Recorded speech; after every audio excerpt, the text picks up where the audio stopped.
Halo pemirsa, apa kabar? Senang sekali saya Asti Adika bisa kembali menemani Anda di program Talk Show yang syarat informasi inspiratif, apalagi kalau bukan bincang sehati.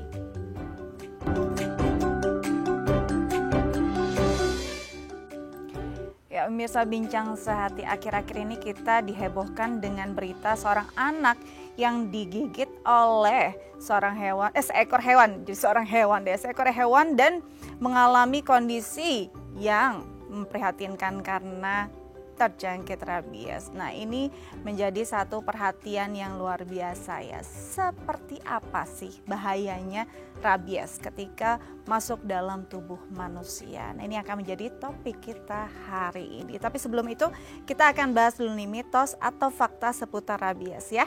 Yang pertama adalah rabies itu hanya ditularkan oleh anjing. Nah, biasanya kita kalau berbicara tentang rabies itu identik dengan hewan yang berupa anjing gitu ya. Apakah rabies memang hanya ditularkan atau memang disebarkan oleh hewan anjing saja? Atau sebenarnya banyak nih hewan lain yang bisa menyebarkan virus rabies. Nah, ini juga harus diperhatikan, harus dicatat kebenarannya. Karena kita harus bisa benar-benar lebih waspada dan aware ya terhadap hewan yang ada di sekitar kita. Ini juga akan kita konfirmasi bersama dokter kita hari ini. Oke, selanjutnya adalah kita pasti juga ingin tahu sebenarnya apa sih yang menjadi ciri khas dari rabies. Nah, katanya nih rabies itu mirip dengan gejala flu. Apakah benar gejala flu itu mirip dengan rabies? Kalau iya, ini lumayan juga bahaya ya, karena kadang-kadang kita kan sering mengabaikan gejala flu. Flu itu biasa, tinggal tidur aja, istirahat sebentar, flu itu bisa sembuh dengan sendirinya. Nah, kalau memang rabies itu sama dengan gejala flu, ada tidak ya ciri khas yang benar-benar identik gitu, yang otentik dengan si rabies ini? Ini juga akan kita tanyakan dan konfirmasi bersama dokter kita hari ini. Oke, selanjutnya adalah rabies bisa dicegah. Nah, kalau kita bicara tentang rabies, dicegahnya gimana? Dicegahnya mungkin jangan sampai tergigit. Yes, benar sekali. Tapi apakah hanya dengan cara itu? Nah, apakah sebenarnya dengan memberikan vaksin rabies pada binatang peliharaan kita atau hewan yang ada di lingkungan kita, ini bisa jadi cara yang tepat nih untuk bisa melakukan pencegahan agar tidak ada orang, anak-anak atau masyarakat yang terjangkit rabies karena hewan. Nah, ini juga akan kita tanyakan dan kita konfirmasi bersama dokter kita hari ini. Oke, selanjutnya adalah hewan peliharaan rumahan bisa terkena rabies. Nah, kadang-kadang kita berpikir, hewan yang terkena rabies tuh biasanya hewan yang liar aja gitu ya, hewan yang tidak dirawat dengan baik. Kalau hewan yang ada di rumah, masa iya terkena rabies? Kan saya benar-benar merawatnya dengan baik, makanannya saya jelas, terus dia juga mainnya dengan siapa juga jelas gitu ya. Nah, apakah benar nih hewan yang dipelihara di rumah dengan baik itu benar-benar tidak ada potensi terkena rabies? Itu juga akan kita tanyakan bersama dokter kita. Bagaimana caranya agar hewan yang di rumah kita itu benar-benar tidak akan punya potensi terjangkit rabies. Oke, selanjutnya adalah penderita rabies akan takut air. Orang yang terinfeksi rabies katanya takut air. Takut air kenapa ya? Apakah banyak dari Anda nih yang takut air gitu ya? Atau malas mandi? Itu kayak beda lagi ya. Nah, kalau yang mageran gak mau mandi, jangan-jangan Anda rabies nih. Siapa yang suka malas mandi di rumah apalagi kalau weekend nih ya? Nah, itu kebiasaan yang berbeda lagi sebenarnya. Sebenarnya takut air ala rabies itu seperti apa? Apakah rasanya gak nyaman banget ketika mereka terkena air? Ada rasa sakitkah? Ada rasa tidak nyamankah? Atau ada fobiakah dengan si air tersebut? Nanti kita akan tanyakan bersama dokter kita hari ini. Jangan kemana-mana, nanti kita akan konfirmasi semua mitos atau fakta tadi setelah jeda berikut ini. Tetap bersama kami di Bincang Sehati.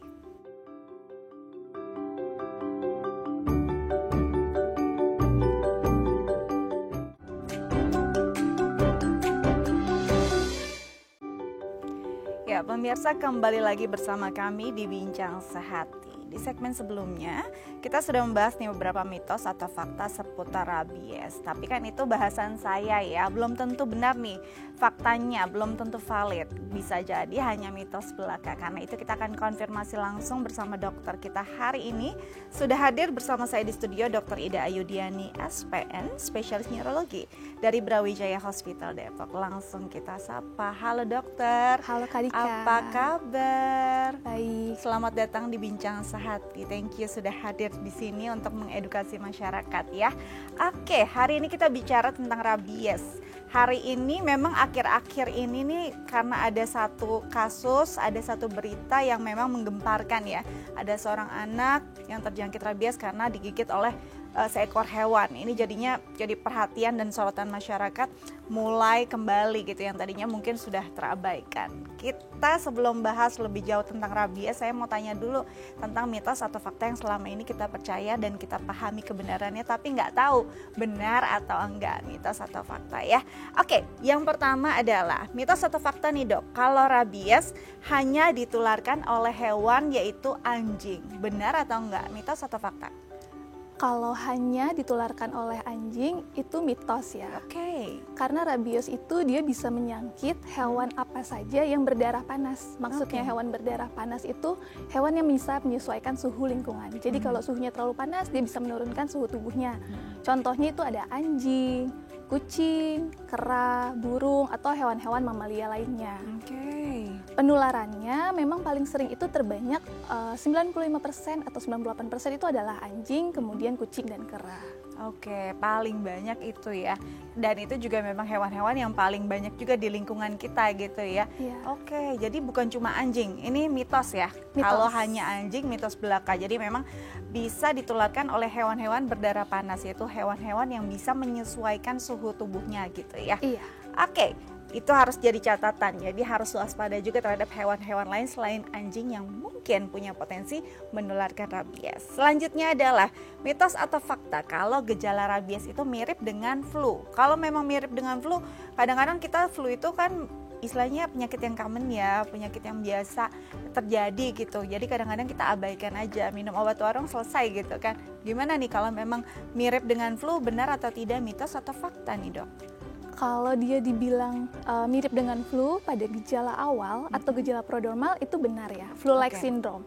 Jadi gejalanya itu pasiennya demam, sumbeng-sumbeng, pegel-pegel atau mialgia, nyeri tenggorokan, mual muntah. Tapi setelah itu dia akan diikuti oleh fase selanjutnya. Misalnya dia rasa gatal di daerah luka pada lukanya sudah sembuh, dan gejala selanjutnya misalnya dia mulai agresif. Jadi berapa lama biasanya gejala mirip flu ini terjadi? Dari masuknya kuman itu kan nanti dia ada masa inkubasi. Nah, pada masa inkubasi itu biasanya belum ada gejala. Setelah itu baru mulai gejala prodromal itu, gejala flu-like syndrome. Biasanya sekitar 3-10 hari nanti baru diikuti oleh gejala yang memberatnya. Jadi bisa dilihat perbedaannya ketika 3-10 hari flu-nya tidak membaik, lalu ada gejala-gejala lain yang mengikuti, bahkan sampai tadi ada gatal juga, lalu ada hal-hal yang lain lagi nanti yang kita akan bahas lebih jauh lagi ya di topik utama kita. Itu bisa jadi bukan hanya flu biasa, tapi mungkin bisa jadi rabies, apalagi ada riwayat digigit atau dicakar dicakar hewan yang berdarah panas tadi ya. Oke, selanjutnya adalah mitos atau fakta kalau rabies bisa dicegah. Dicegahnya itu seperti apa nih kalau memang ini fakta? Itu fakta ya. Jadi rabies itu bisa dicegah, itu merupakan fakta. Jadi misalnya kita untuk manusianya dulu yang belum tergigit oleh hewan penular rabies atau HPR, kita bisa melakukan vaksinasi. Jadi vaksinasi itu biasanya diberikan kepada orang-orang yang riskan terpapar, misalnya dokter hewan atau pekerja peternakan atau bekerja di kebun binatang, itu kita bisa mendapatkan vaksinasi, nanti diberikan oleh vaksinasi dan diulang. Kemudian untuk pada orang-orang yang sudah terkena rabies, itu juga kita bisa melakukan pencegahan, yaitu dengan post exposure prophylaxis. Jadi kita bisa melakukan dengan perawatan luka, diberikan vaksin anti rabies dan serum anti rabies. Untuk hewan-hewannya sendiri pun kita bisa melakukan pencegahan. Misalnya hewan peliharaan kita berikan vaksin 1 tahun sekali. Kemudian juga misalnya hewan peliharaan yang tidak kita berikan vaksin, walaupun sebaiknya dianjurkan dengan vaksin ya, itu misalnya kita ajak jalan-jalan, itu jangan dilepas. Jadi tetap bersama kita supaya tidak kontak dengan binatang lain yang kita belum tahu statusnya. Jadi ini fakta ya, bisa dicegah baik itu dari manusianya ataupun dari hewannya. Kalau dari manusianya, apalagi orang-orang yang potensinya memang besar ya akan terkena rabies, tadi memang orang-orang yang bekerja dekat dengan hewan seperti tadi dokter hewan, bekerja di peternakan, ini memang sebaiknya mendapatkan vaksin rabies sebelumnya. Dan kalau misalnya hewan sendiri, kalau bisa juga dapat vaksinnya sendiri ya. Dan kalau memang kita ajak jalan-jalan di luar, jangan dilepas begitu saja gitu ya. Gak tahu juga nih temenannya ketemu dengan siapa gitu kan. Istilahnya mereka juga nggak tahu nanti ketemu dengan hewan yang punya rabies atau enggak gitu ya. Itu juga harus diperhatikan. Oke, jadi itu adalah fakta ya. Oke, selanjutnya adalah mitos atau fakta kalau hewan peliharaan rumahan bisa terkena rabies. Kadang-kadang kita berpikir, oh kalau yang hewan rabies itu pasti hewan liar. Mana mungkin sih hewan peliharaan itu punya istilahnya punya potensi atau punya kemungkinan rabies. Gimana nih dok?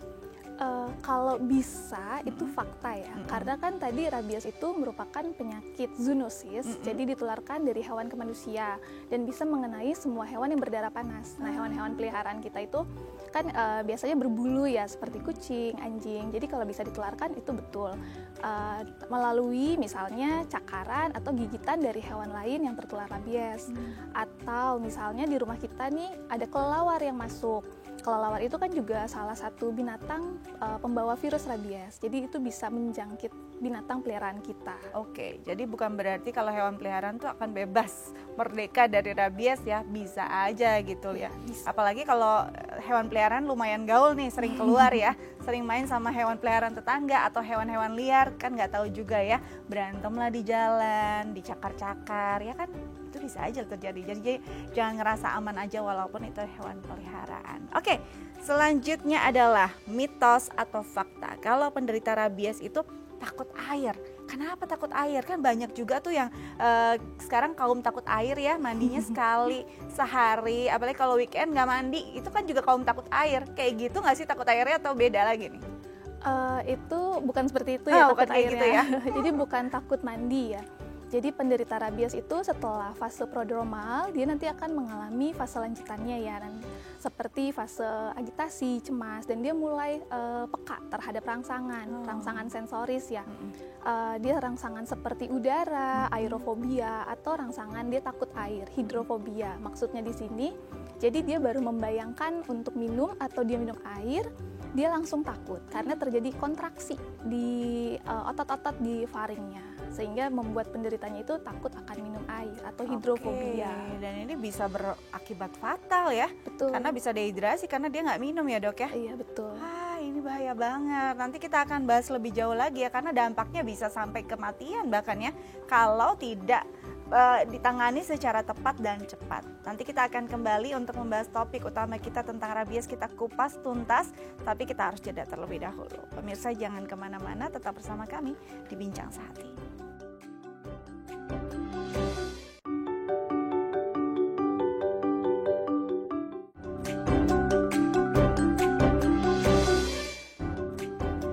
Ya pemirsa, kembali lagi bersama kami di Bincang Sehati. Kita masih membahas topik utama kita tentang rabies, dan bagi pemirsa di rumah yang mungkin punya pertanyaan terkait tema kita hari ini, bisa menelpon kami di 021 di 2903244 atau DM ke Instagram kami di @daifamily.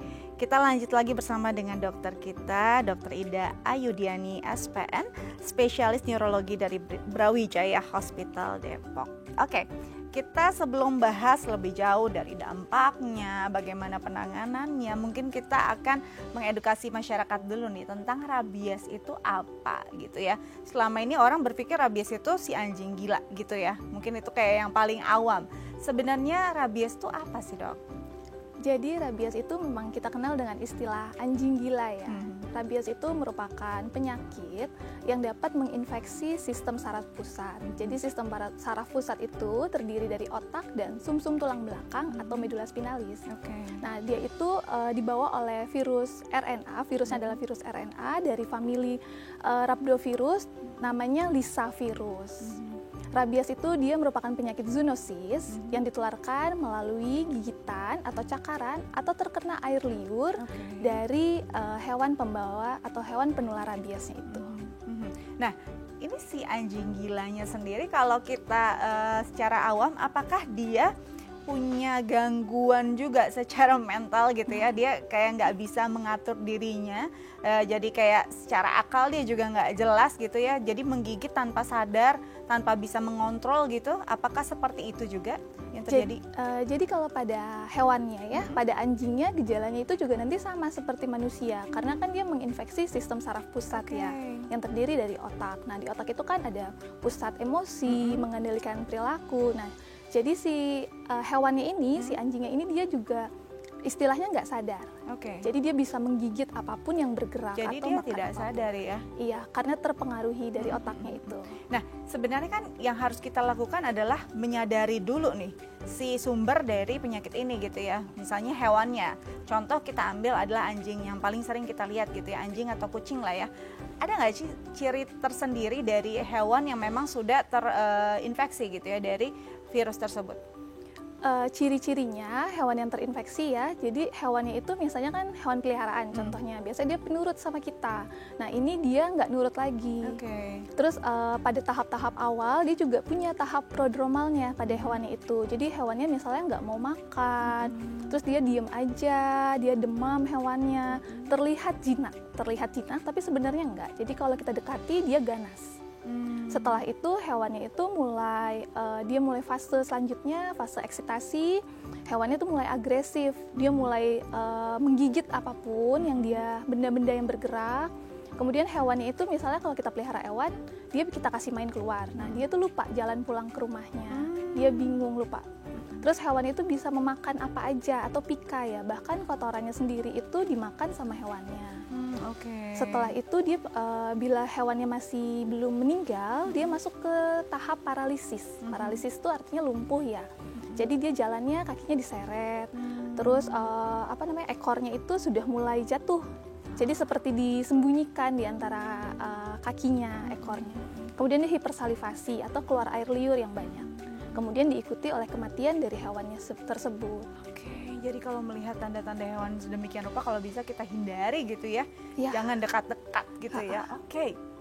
Nah, kalau akhirnya nggak bisa terhindarkan, kita tergigit ataupun tercakar gitu dari hewan tersebut, apakah langsung ada symptoms gitu, atau memang ada pertolongan pertama yang bisa kita lakukan untuk menghindari gejalanya menyebar dengan cepat? Kalau kita nggak sengaja ya, kita terpaparnya itu apapun bentuk paparannya ya, entah cakaran, entah itu gigitan atau terjilat, kita harus mencuci. Kita harus mencuci dengan air mengalir. Jadi air itu harus mengalir ya. Kita cuci sekitar 10-15 menit, kemudian dengan menggunakan sabun. Jadi harus menggunakan sabun. Nah, setelah itu kita lanjutkan, misalnya kita kasih antiseptik seperti alkohol 70% atau povidone iodin, betadine ya, atau obat merah. Nah, kemudian kita bawa ke pusat pelayanan kesehatan. Seperti itu. Jadi nggak cuma dengan pertolongan di rumah aja ya, langsung ke vaskes ya? Kemudian kalau misalnya itu kan tadi kalau pertolongan pertamanya ya, kalau misalnya dia tanda-tandanya kita itu dia langsung menimbulkan gejala atau enggak tadi ya. Pertama dia biasanya enggak ya, karena ada istilahnya masa inkubasi. Jadi masa inkubasi itu dari gigitan hewannya hingga menimbulkan gejala. Jadi pada masa inkubasi tidak ada gejala apapun. Nah, mulainya itu bisa hitungan harian hingga tahunan. Bisa 2 tahun kalau nggak salah pernah dilaporkan. Iya, jadi lama ya. Nah, biasanya umumnya itu sekitar 1-3 bulan masa inkubasinya itu. Jadi kadang kita suka nggak tahu kalau kalau kita nggak tanya detail ya, riwayatnya dulu pernah tergigit atau terkena apa. Wah, serem juga kalau inkubasi selama itu ya. Kalau misalnya 1 atau 2 hari kan kita bisa ngedetect dan lebih ngerasa, aware gitu. Kalau misalnya 1 atau 2 bulan, apalagi tadi tahun ngerasa baik-baik aja kan jadinya nggak benar-benar sadar gitu. Berarti yang sebenarnya benar-benar harus dilakukan ketika habis digigit atau mungkin tadi tercakar, terjilat, harus langsung dicuci, langsung diberikan antiseptik dan dibawa ke vaskes kesehatan gitu ya. Jangan sampai terlalu lama, karena kalau udah terlalu lama ngerasa baik-baik aja udah deh, nanti kita nggak tahu inkubasinya seperti apa. Nah, kalau misalkan kita bicara lagi nih digigit ataupun dicakar ataupun dijilat tadi ya, ini akan ada bedanya nggak sih dari tingkatan banyaknya virus yang masuk?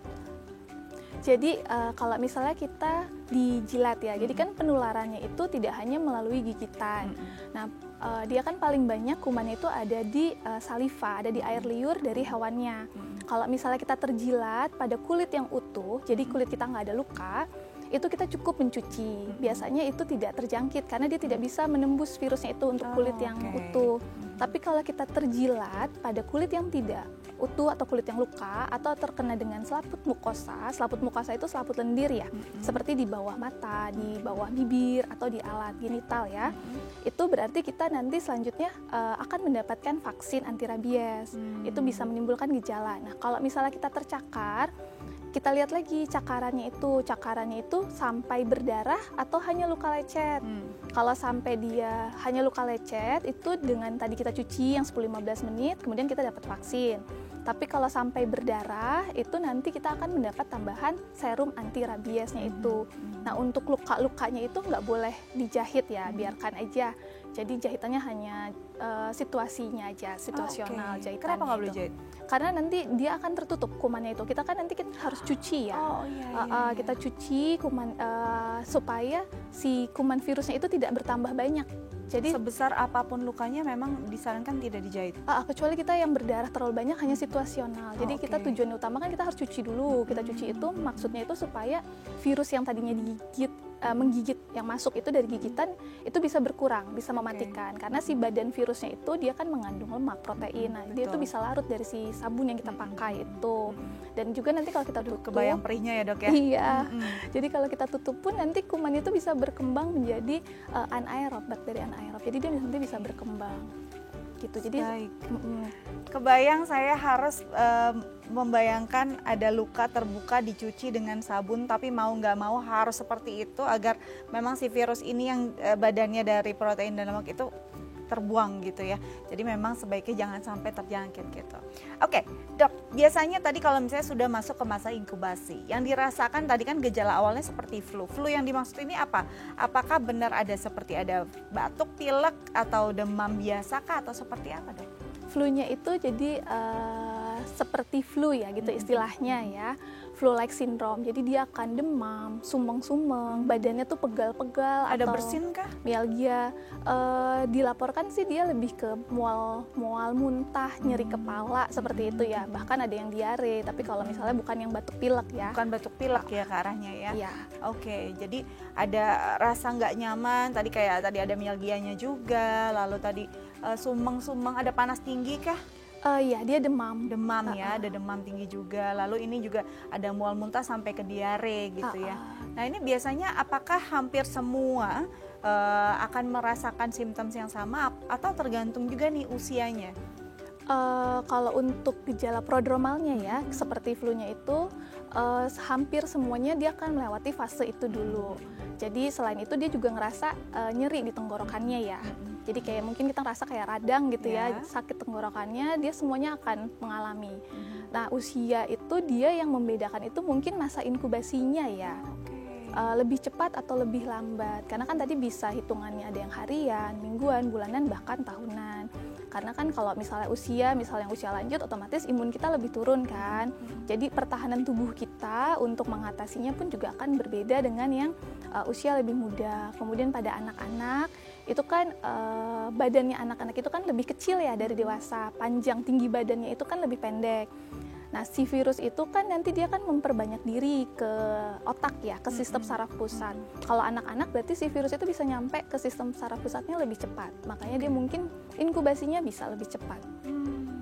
Nah, berarti ini selama masa inkubasi tadi sampai dia masuk ke dalam sistem saraf pusat, mungkin gejalanya ya tadi ya, seperti influenza.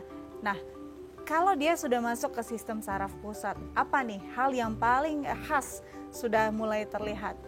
Jadi virus rabies itu baru menimbulkan gejala setelah dia sampai ke sistem saraf pusat. Pertama yang tadi gejala prodromal. Setelah itu kita mulai ke yang lebih spesifik lagi gejala prodromalnya, misalnya itu rasa gatal ya, kesemutan di daerah gigitannya. Mungkin gigitannya udah sembuh, cuman yang 1 tahun lalu, tapi di sana masih terasa kesemutan, gatal, panas. Nah setelah itu nanti dia akan diikuti oleh fase neurologis akut.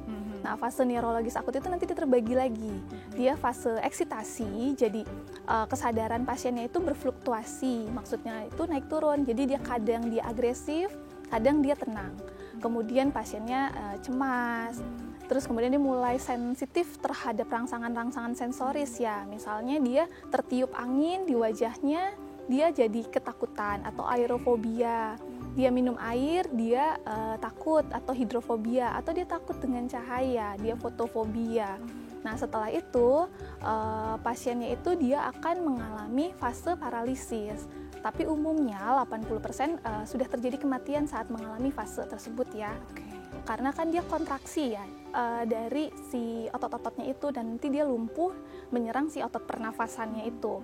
Nah dari stase paralisis biasanya mulai terjadi kelemahan. Misalnya kita digigit oleh hewannya itu di kaki ya. Kakinya yang digigit itu yang awalnya kelemahan, kemudian dia menyebar ke ekstremitas atau anggota gerak tubuh lainnya. Jadi kalau pada pasien yang masih bertahan hidup sampai di sana, kadang tuh kita bisa salah karena misalnya dia digigit anjingnya udah lama, terus kita nggak tahu itu tuh rabies karena dia kelumpuhan, jadi dia lumpuh.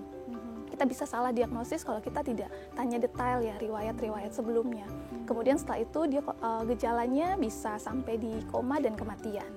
Oke, jadi nggak bisa kita istilahnya kita anggap sepele gitu ya, digigit hewan peliharaan ataupun dicakar gitu ya. Cuma mungkin sekarang nggak ada apa-apa, entah berapa tahun ke depan bisa jadi ada masalah itu gitu.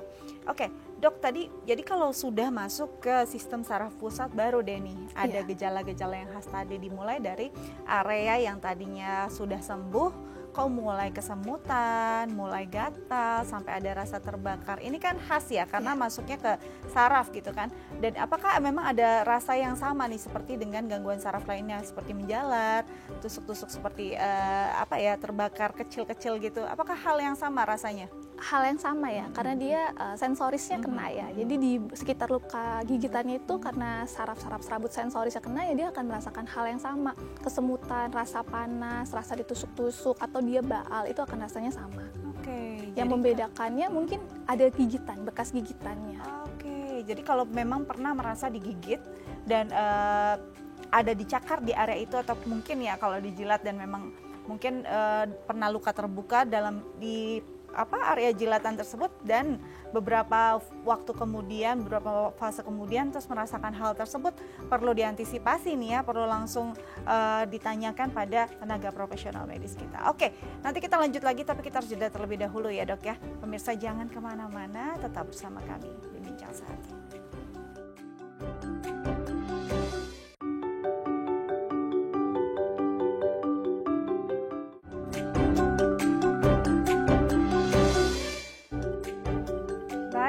Kembali lagi bersama kami di Bincang Sehati, masih membahas tentang penanganan rabies. Dan bagi pemirsa di rumah, mungkin Anda punya pertanyaan terkait tema kita hari ini, bisa menelpon kami di 021-290-32644 atau DM ke Instagram kami di @daifamily. Kita lanjut lagi bersama dokter kita, Dr. Ida Ayudiani SPN, spesialis neurologi dari Brawijaya Hospital Depok. Kita lanjut lagi bersama dokter kita. Tadi kita masuk pada fase di mana dia mulai nih merasa kebas, lalu kesemutan ataupun merasa gatal dan terbakar di area yang tadinya tuh bekas gigitan. Bahkan itu gigitannya mungkin udah sembuh gitu ya Dok ya.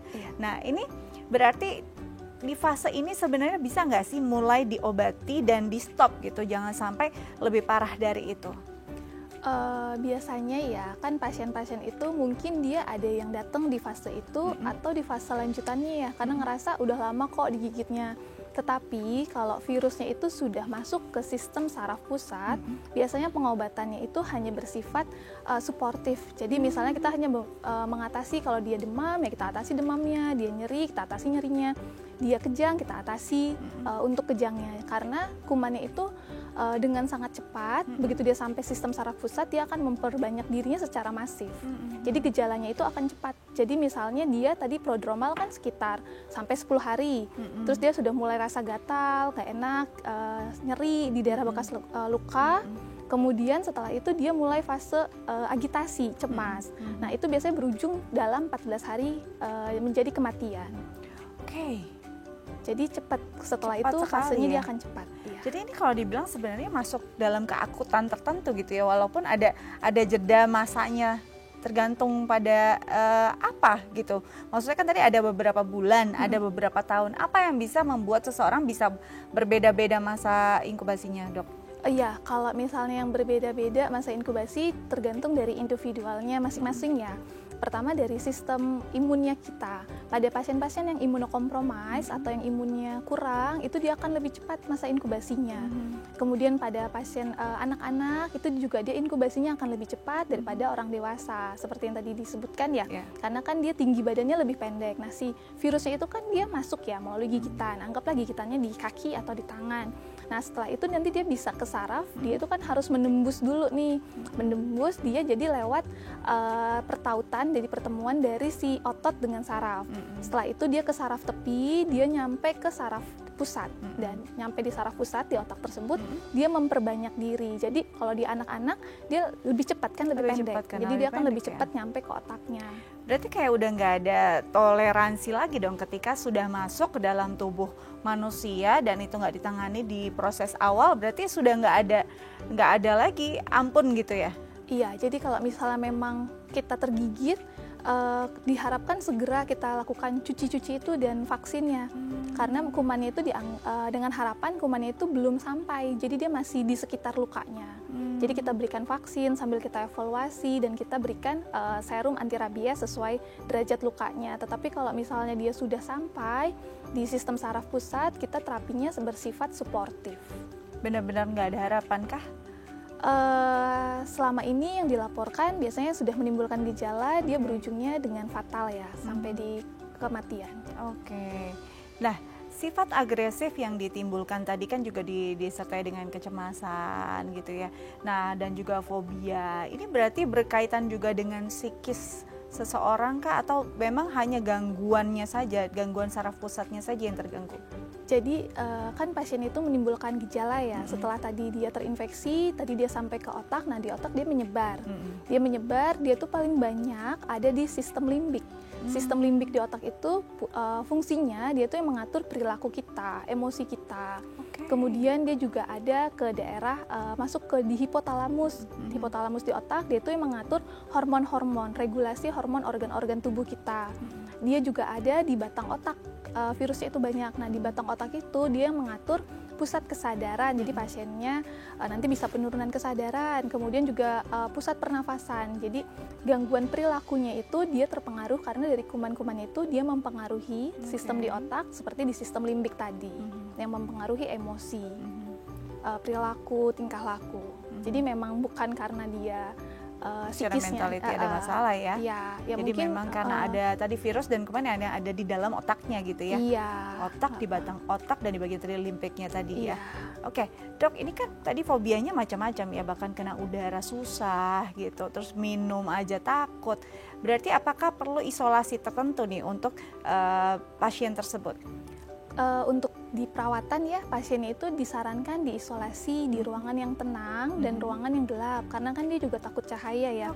Nanti soalnya nanti merangsang, jadi dia seperti istilahnya kejang rangsang. Karena kalau dia di tempat yang berisik, pasiennya itu kan butuh tenang. Kemudian juga sebaiknya kita edukasi ke keluarganya kalau pasien itu di restrain. Restrain itu mungkin dipasang pengaman, diikat gitu ya. Dan untuk dokter dan petugas medis yang ke pasiennya pun harus memakai alat pelindung diri yang lengkap seperti sarung tangan, kemudian masker, kacamata atau face shield, karena kita bisa terkontak juga bila air liurnya itu terkena. Jadi bisa menularkan juga? Bisa. Jadi misalnya air liurnya itu terkena ke mukosa mata kita atau mukosa mulut, makanya kita memakai APD. Gitu. Oke, ini jadi kayak ingat film zombie gitu ya dok ya. Jadi misalkan apakah sama gitu ya yang kita gambarkan atau yang kita pikirkan? Apakah ketika dia menggigit kita dan kita terluka itu bisa terjadi adanya penularan gitu, atau mereka batuk atau mungkin udara atau seperti apa gitu? Kalau penularan di manusia yang pernah dilaporkan ya di beberapa literatur itu dia melalui transplantasi kornea. Karena si virusnya itu dia setelah masuk ke otak kan nanti dia menyebar. Nah, dia menyebar itu dia nanti ke saraf perifer, ke daerah luar saraf pusatnya itu, dia ada di daerah epitel kornea, di folikel rambut di belakang leher sini. Kemudian jadi dia itu bisa jadi sumber penularan kalau di manusia, transplantasi kornea. Atau pernah juga sih katanya dilaporkan itu dari gigitan manusia yang tergigit, setelah dia menggigit manusia sehat lainnya, manusia itu katanya dikatakan rabies. Tetapi itu mungkin agak jarang ya, tapi katanya pernah dilaporkan. Oke, jadi bisa ya dari cairan kornea tadi ya. Transplantasi ya. Jadi bisa jadi mungkin kalau misalnya habis ngucek mata gitu ya, kena lagi gitu atau gimana? Nggak tahu ya. Aduh serem banget ya, pokoknya kalau bisa memang jangan sampai memang harus pakai APD lengkap, pakai pengaman yang lengkap, apalagi kan memang sangat agresif gitu ya pasien dengan kondisi ini juga kan, walaupun bukan penularan yang ditakuti tapi kan mungkin akan ada cedera tertentu karena agresivitasnya tadi gitu ya dok ya. Nah dok, berarti kalau bisa dibilang kalau sudah sampai di tahap itu kita hanya bisa membantu dia untuk meringankan hal-hal yang tidak nyaman dong dari dirinya gitu ya. Nah berarti kan ini seperti menunggu saja waktunya, kayak bom waktu saja gitu kan. Nah dalam fase ini seperti apa kita nanti akan bahas lebih lanjut, tapi kita coba akan baca dulu pertanyaan dari pemirsa lewat DM Instagram ya dok ya, dari @andi nih. Pertanyaannya, halo dok, selamat pagi. 1 minggu lalu keponakan saya digigit musang. Sampai sekarang dia tidak ada gejala, tetapi keponakan saya suka merasa seperti kesemutan di area bekas gigitan musang. Apakah ini gejalanya rabies dan bagaimana cara mengobatinya? Oke, pertanyaannya itu dok. Jadi dari gigitan musang nggak ada gejala apa-apa. Itu sih gejala sebenarnya kalau ada kesemutan ya di area bekas gigitan. Apa yang harus dilakukan nih dok? Keponakannya itu musangnya itu peliharaan atau musang liar ya. Pertama kita lihat dulu status musangnya, karena nanti kita harus observasi juga musangnya. Kemudian kejadiannya 1 minggu yang lalu ya. Iya betul. Nah setelah itu jadi dia sudah 1 minggu, sudah mulai gejala, sebaiknya tadi dibawa kita bawa ke pusat pelayanan kesehatan untuk diberikan vaksin. Jadi kita berikan vaksin anti rabies, karena kan tadi rabies bisa mengenai hewan apa saja ya yang berdarah panas. Nah kita berikan vaksin terus kita observasi si vaksin anti rabies atau VAR itu kita observasi. Jadi diberikan kan dia datang hari ke-7 nih anggapan. Berarti kan itu kita hitung hari ke-0 ya, kita berikan vaksin. Terus kita observasi binatangnya, musangnya itu. Kalau di binatang seperti anjing itu dia dalam 10-14 hari bila binatangnya itu tidak meninggal, tidak mati, vaksin anti rabiesnya bisa dihentikan. Karena kan vaksinnya itu kita ulang ya. Jadi kita kan diberikan hari dia datang, hari ke-0, terus kita ulang 1 minggu, hari ke-7. Kita ulang lagi di hari ke-21. Jadi kita ulang 3 kali, tapi dosisnya 4 kali. Jadi pas hari pertama datang dikasih di tangan kiri kanan atau di paha kiri kanan. Kemudian datang yang hari ke-7 kita kasih 1 dosis, hari ke-21 kita kasih 1 dosis. Nah kalau dalam 10-14 hari musangnya baik-baik saja, tidak meninggal, itu bisa kita hentikan pemberian vaksinnya. Atau misalnya musangnya itu kita periksa dari, tapi biasanya kalau pada binatang setelah binatangnya meninggal, jadi binatangnya itu meninggal nanti kita periksa, nanti dia ada pemeriksaannya itu nanti dia didapatkan positif rabies, berarti kita harus lanjut.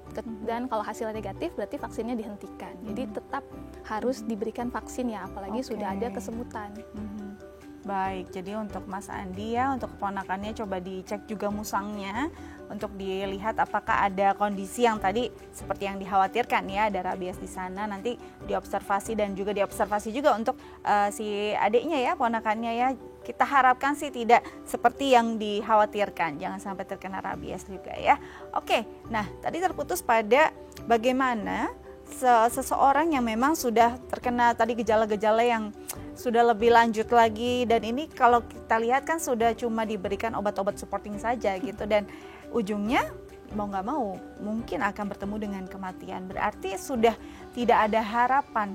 Sejauh mana keluarga masih bisa memberikan support? Apakah ini masih bisa dirawat di rumah atau memang sudah seharusnya di rumah sakit saja atau gimana? Jadi kalau pada penderita rabies ya, begitu dia menimbulkan gejala, dia harus dirawat di rumah sakit. Karena kan tadi gejalanya itu dia menimbulkan kelumpuhan. Nanti dia kelumpuhan otot pernafasan dan gangguan irama jantung itu yang menyebabkan meninggal. Jadi mungkin bahkan belum sampai tahap itu pun, bila perlu kita lakukan alat bantu nafas, dilakukan alat bantu nafas. Karena bila setelah terjadi paralisis atau kelumpuhan dari alat-alat pernafasannya, nanti itu akan semakin sulit lagi. Jadi tidak disarankan dirawat di rumah. Jadi tidak disarankan dirawat di rumah karena tidak support juga yang di rumah ya, karena memang harus ada peralatan-peralatan dan alat penunjang kesehatan lainnya juga ya, karena tadi alat bantu nafas dan memang tadi kan berkaitan dengan jantung dan segala macam yang tidak memang tersedia atau memadai di rumah. Nanti kita lanjut lagi seperti apa support system yang memang bisa diberikan oleh keluarga pada pasien dengan rabies ini, tapi kita harus jeda terlebih dahulu. Pemirsa jangan kemana-mana, tetap bersama kami di Bincang Sehati.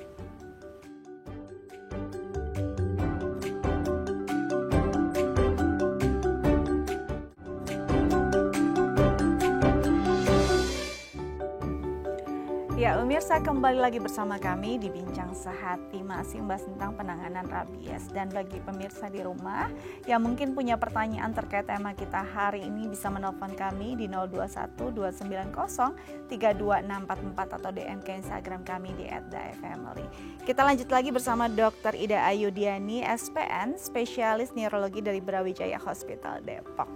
Oke, jadi kalau sudah ada gejala, kemungkinan besar memang sudah masuk ke dalam saraf pusat, dan ini kemungkinan kecil untuk bisa disembuhkan begitu. Dan sebenarnya berarti apa yang bisa dilakukan atau support apa yang bisa dilakukan keluarga dalam kondisi demikian, Dok? Dalam kondisi sudah terjadi gejala ya, berarti ya support keluarga mungkin kita bisa mendampingi terus kan dirawat di rumah sakit. Mungkin keluarga juga nggak bisa harus berada di sana ya, karena kan ruang isolasi. Jadi mungkin bisa ya tetap didampingi sambil berdoa. Walaupun tidak di dalam ruang isolasinya ya. Iya, tapi kan ada juga ya yang kadang walaupun diisolasi masih boleh ditungguin oleh satu orang. Oleh satu orang, biasa orang terdekatnya, kadang itu masih boleh. Dok, ini kan masa inkubasinya sampai ada gejala bisa memakan waktu bulanan atau tahunan, dan sedangkan ini sebenarnya penyakit yang menular dan bisa terjadi karena tadi ada dari air liur gitu ya. Nah ini kan bisa jadi mungkin kita makan bareng gitu ya dengan alat makan yang sama, dan selama dia belum ada gejala itu mungkin tidak ya menularkan pada anggota keluarga makan yang lain? Kalau alat makan belum pernah ada laporannya ya, karena kan mungkin dia nggak semuanya terkena air liur. Jadi kalau yang manusia itu yang pernah ada laporannya itu transplantasi kornea tadi itu, jadi dia harus operasi ganti kornea itu, sama gigitan. Jadi kalau dari alat makan itu belum ada ya laporannya seperti itu. Jadi belum ada laporannya ya. Tapi selama dia belum ada gejala, apakah masih mungkin walaupun dia sudah pernah digigit oleh hewan yang rabies, tapi dia belum ada gejalanya, memungkinkan tidak dia menularkan pada orang lain? Nanti dilihat lagi dia gejalanya itu kan ada masa inkubasi ya. Masa inkubasinya itu sudah berapa lama, sudah berapa tahun, kemudian hewan yang gigit dia itu sudah pasti rabies atau bukan, atau jangan-jangan tidak rabies. Kan tidak semua gigitan anjing itu rabies ya. Bila tidak rabies, hewannya sehat setelah 14 hari, berarti kan orang ini tidak terjangkit rabies. Kemudian kalau misalnya dari alat makan, kan dia tidak kontak ya, misalnya kita langsung masuk ke mulut, kita langsung telan, jadi tidak kontak dengan mukosa, jadi kemungkinan kecil untuk menular, kemungkinan sih enggak ya. Nah jika memang hewan yang menggigit kita atau mencakar kita memang fix rabies, dan kita melakukan pertolongan pertama tadi, dibersihkan dengan air dan sabun, lalu disuntikan tadi vaksin rabies gitu ya, secara cepat dan tepat begitu di pertolongan pertamanya, apa yang bisa menjadikan kita yakin bahwa kita tidak akan terinkubasi gitu ya? Apakah ada tes lanjutan yang bisa dilakukan, Dok? Ada tes lanjutan ya. Jadi pemeriksaan lanjutan itu kan tadi kita sudah cuci ya 10-15 menit dengan sabun, terus kita kasih antiseptik, terus kita kasih vaksin anti rabies pada hari ke-0, ke-7 dan 21. Kemudian bila ada lukanya berdarah atau luka dalam, kita tambahkan serum anti rabies. Itu kita suntikan di sekitar luka, dan sisanya kita suntikan secara melalui otot di tangan. Dan kemudian bila kita observasi lagi, bila pasiennya itu atau anjingnya nggak ketangkep ya, kita kan jadi nggak tahu ya, bingung. Iya, betul. Kita bisa periksa, karena dia menyerang otak, kita berarti periksa cairan di otak. Jadi kita periksa cairan di otak, kita ambil dengan cara di lumbal fungsi, kita ambil cairan dari belakang. Sebenarnya bisa juga sih PCR dari darah ya, cuman itu sensitivitas dan spesifiknya itu tidak seakurat dengan kita mengambil cairan dari otak, karena kan virusnya menyerang otak. Kita lihat dari cairan otaknya itu apakah dia positif atau negatif. Kalau ternyata dia negatif, berarti sudah tidak. Oke, jadi ini bisa dilihat dari cairan otaknya gitu ya. Iya. Nah, walaupun sudah terbebas dari kemungkinan adanya inkubasi si rabies tadi gitu, akan mengganggu kesehatan si pasien nggak sih ketika memang sudah dilakukan pertolongan pertama ke depannya? Kalau dia sudah hasilnya negatif, dia sudah diberi vaksin, tidak mengganggu ya. Jadi aman ya, kalau memang diberikan penanganan yang tepat dan cepat begitu ya dok ya. Oke, nah kalau kita lihat dari perkembangannya saat ini dok, apakah kasus rabies lain yang memang kemarin marak gitu ya kita lihat, ini kan jadi menakutkan, kita jadi was-was dan khawatir, masih banyak terjadi nggak sih di negeri kita nih? Kalau dari laporannya ya, itu kalau setahu saya, koreksi kalau salah ya, untuk daerah Jakarta, Jawa Tengah itu sudah bebas dari rabies. Tetapi untuk daerah timur seperti Bali, terus NTT itu masih banyak kasus-kasusnya. Oke, jadi untuk ibu kota sendiri dan beberapa kota besar di Pulau Jawa ini sudah mudah-mudahan aman begitu ya. Iya, dan memang sudah tidak perlu terlalu khawatir, tapi tetap harus diwaspadai. Namun di beberapa pulau di daerah lain, apalagi di timur Indonesia mungkin masih perlu dikhawatirkan, masih perlu diwaspadai, karena kita juga harus tetap menjaga kewaspadaan kita untuk menjaga orang-orang yang kita sayangi dari kemungkinan adanya terjangkit virus rabies ya. Dokter, terima kasih banyak sudah berbagi bersama kami di Bincang Sehati. Semoga ini bisa mengedukasi masyarakat. Jangan bosan-bosan main ke sini ya dok ya. Oke pemirsa, itu dia tips dari dokter kita, semoga berguna untuk Anda. Jangan lupa dicatat ya, semoga ini bisa menjadi satu tontonan yang berguna dan bermanfaat untuk keluarga Anda di rumah. Saya Astia Dika pamit undur diri, sampai jumpa.